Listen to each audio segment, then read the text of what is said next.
नमस्कार मित्रों, जय हिंद, जय भारत। आप लोगों का बहुत बहुत स्वागत है लेवल 5 के थर्ड पार्ट में। शुरू करते हैं आज का पहला टॉपिक, मल्टीपल एंड फैक्टर। जब आप हायर एप्टीट्यूड सॉल्व करते हैं तो क्वेश्चन आपके पास आते हैं एचसीएफ और एलसीएम के। इस वजह से ये टॉपिक बहुत ही ज्यादा इम्पॉर्टेंट हो जाता है, जिससे आपके बेस क्लियर हो सकें और आप इजीली आगे चल के हायर एप्टीट्यूड के क्वेश्चंस इजीली सॉल्व कर सकें। चलिए शुरू करते हैं मल्टीपल एंड फैक्टर। मैं बोलूं मल्टीपल होते क्या हैं? मल्टीपल मीन्स, जैसे मैं 2 के मल्टीपल की बात करूं तो 2 1 जा 2, 2 2 जा 4, 2 3 जा 6, 2 4 जा 8। जितने भी नंबर्स 2 के टेबल में आते हैं वो सब 2 के मल्टीपल्स होते हैं। सिमिलरली 3 के मल्टीपल्स 3 6 9 12 लेके इंफिनिटी तक जो भी नंबर 3 के टेबल में आता हो, those are called multiples of respective numbers. अब बात आती है कॉमन मल्टीपल्स की। अब देखिए, कुछ नंबर 2 के टेबल में भी आए और वो नंबर 3 के टेबल में भी आए, जैसे 6 दोनों में आया, 12 ये भी दोनों के में आया था, 18 ये भी दोनों के में आया था। तो ये इनको बोलते हैं हम लोग कॉमन मल्टीपल्स।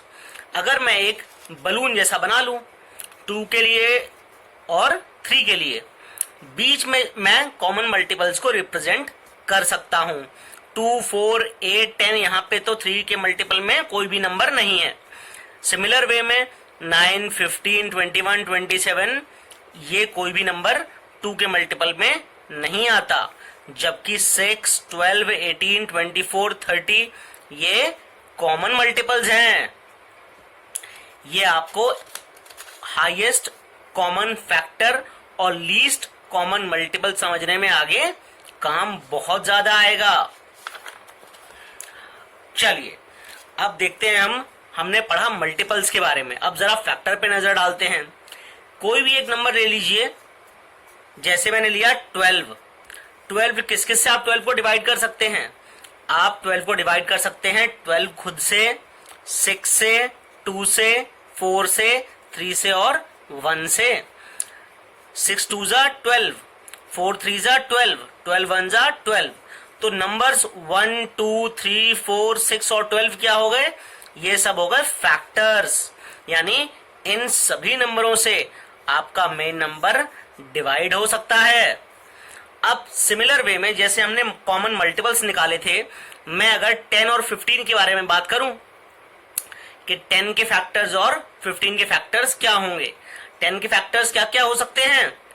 1 हो सकता है, 5 हो सकता है, 2 हो सकता है और 10 हो सकता है। 15 के 1 5 3 और 15, 1 और 5 इन दोनों को कॉमन डिवाइड कर रहे हैं, तो ये हो गए कॉमन फैक्टर्स। बाकी 2 और 10 जो है वो 10 के फैक्टर्स हो गए और 3 और 15 केवल 15 के फैक्टर्स हो गए। अब अगली चीज आती है factor tree. Factor tree means आप फैक्टर्स को, जो भी नंबर गिवन है, एक ट्री जैसे सारे फैक्टर्स को उस नंबर के लिए प्रेजेंट करें। जैसे एग्जांपल लिया है मैंने 24 का। 24 क्या होता है? 6 इंटू 4 24। अब दोबारा से 6 के फैक्टर क्या क्या होते हैं? 2 और 3। 4 के 2 और 2, यानी 24 के जो फैक्टर होंगे वो कौन से होंगे? वो होंगे 2 3 4 6 1 और 24 और साथ में 12। इस चीज का अपने को खास ध्यान रखना है। Factor tree just as a tree आप फैक्टर्स को रिप्रेजेंट करते हैं। मेन नंबर जो होता है वो रूट जैसे और बाकी टहनियों जैसे आप और लीव्स जैसे छोटे छोटे फैक्टर्स को रिप्रेजेंट करते हैं।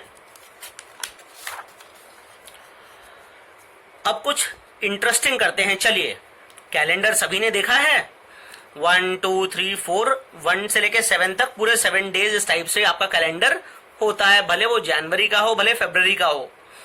अब अगर कोई आपसे बोलता है कि 3x3 का मैंने नंबर दिया आपको 2 3 4 9 10 11 और 16 17 18, इन सबको ऐड करके क्या बनेगा? टाइम लगेगा ना निकालने में। क्या कर सकते हैं हम? सबसे पहले इसको ऐड करने की एक ट्रिक है। ट्रिक क्या है? स्मॉलेस्ट नंबर को आप ले लीजिए, यानी कि स्मॉलेस्ट नंबर इसमें कौन सा है? 2। आप उस 2 को ले लीजिए, उसमें 8 का ऐड करिए, क्या हो जाएगा? 10, और उसे 9 से मल्टीप्लाई कर दीजिए। 9 से मल्टीप्लाई करने पे जो भी नंबर आएगा वो आपके इन पूरे 9 नंबर का एडिशन होगा। है ना ये काफी इंटरेस्टिंग। इसको आप दूसरे नंबर्स के लिए भी ट्राई करिएगा, लेकिन ध्यान रखिएगा तीनों नंबर्स आपके कंटिन्यूअस होने चाहिए, और राइट साइड में भी और नीचे की तरफ भी। अब आते हैं हम आज के आखिरी टॉपिक पे, जो है addition of first n odd numbers. अगर आपको कुछ ऑड नंबर्स दिए हों लेकिन वो 1 से शुरू होने चाहिए, एग्जाम्पल लेते हैं जैसे 1 3 5 7 9 11। टोटल कितने नंबर हैं ये हैं 1 2 3 4 5 और 6 नंबर्स। तो 6 नंबर्स तो हैं। अगर मैं इस 6 का स्क्वायर कर दूं, यानी 6 मल्टीप्लाइड बाय 6 कर दूं, तो 36 जो आएगा वो नंबर इन सब का सम होगा। एक और एग्जांपल से समझते हैं। अगर मेरे को कहा जाए 1 + 3 + 5 + 7 अप टू 15, तो ये टोटल कितने नंबर हैं? ये हैं 8 नंबर। तो 8 का स्क्वायर क्या होता है? 8 × 8 यानी कि 64। अगर आप इनको ऐड करेंगे तो आपका सम आएगा 64। इसी प्रकार से आप सारे के सारे ऑड नंबर्स, लेकिन कहां से? वो शुरुआत यानी 1 से होने चाहिए, और बीच में कोई ऑड नंबर मिस नहीं होना चाहिए। आप उनका सम इजीली निकाल सकते हैं। आज के लिए बस इतना ही। जय हिंद, जय भारत।